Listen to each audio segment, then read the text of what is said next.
Hello, welcome to Lore Master's Library, the show where we look at real-world topics which inspire tabletop, and potentially doing so give you at home ideas how to expand on them for your own games. The most recent selection had us looking towards different deity groups, but in this one, we'll be looking at another facet of religious thought, which is present in religions without true deities and, in many cases, even those with deities. Animism.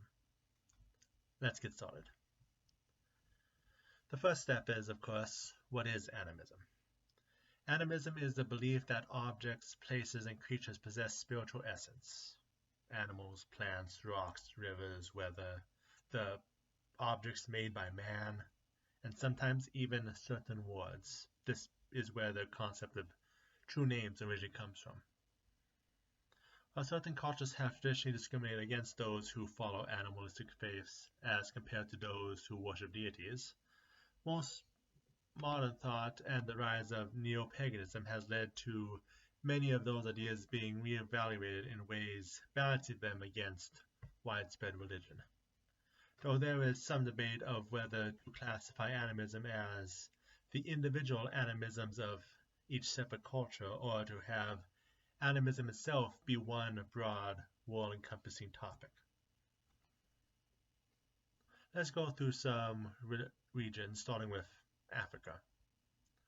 While much of the pre-colonization Africa's specific culture has been lost through lack of written word, the traditions we are able to map show many were animistic with polytheism and shamanism added in.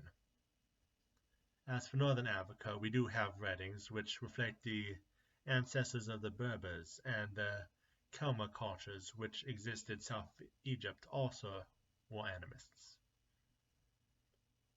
Then there is Asia, which has plenty of connections to animism. The most obvious, of course, is Shintoism, probably the most famous animistic faith which still exists today.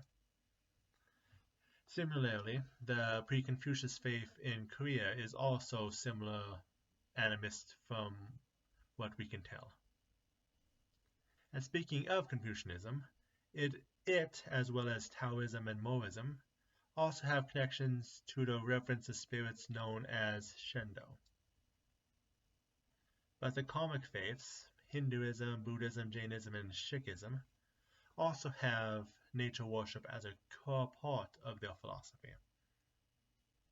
There is much about the reverence of rivers and the holding of certain trees as sacred, not even getting into the concepts of reincarnation, the possibility of returning as an animal, showing a belief in animals having souls.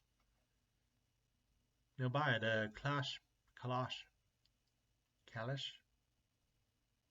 Kalash people of Afghanistan have resisted Islamic conversion and still openly practice animism. Finally, the indigenous faiths of the Philippines have a spirit world which regularly interacts with the material world and